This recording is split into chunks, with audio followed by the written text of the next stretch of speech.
Let me ask you, what's wrong in your life today? And do you believe that God has the power to correct that today? I do. Mary did. In verse 51, she says, He has shown strength with his arm. He has scattered the proud in the thoughts of their hearts. He has brought down the mighty from their thrones and exalted those of humble estate. He has filled the hungry with good things, and the rich he has sent away empty. and here is Mary knowing culturally the difficulty of her situation, all the complexity of it, and she's praising God and magnifying him, this miraculous work, and what it means for the entire world. Now, at the time of this moment, Mary is between 13 and 15 years old, which was normal during that time for someone to be betrothed. Culturally, Mary would have been under great scrutiny, but she has been picked by God for this task. But in the public arena, she would have been called an adulteress. She would have faced public divorce, censure. This is a controversial moment. And Mary chooses to connect with the Waymaker to help her get out.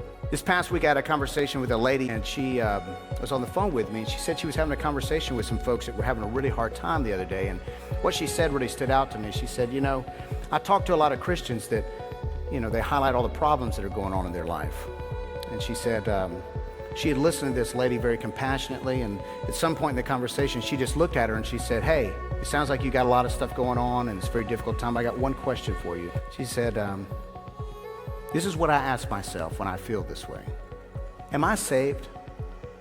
Am I connected with God through faith in Jesus Christ? Because either way you answer that question in difficult times, you have your next action step. Because if you can't see a way out of the situation that you're in today, ask yourself, are you saved?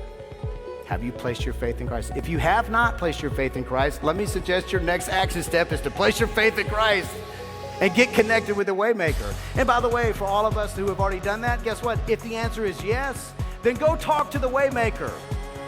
He's the one that can get you out of that mess.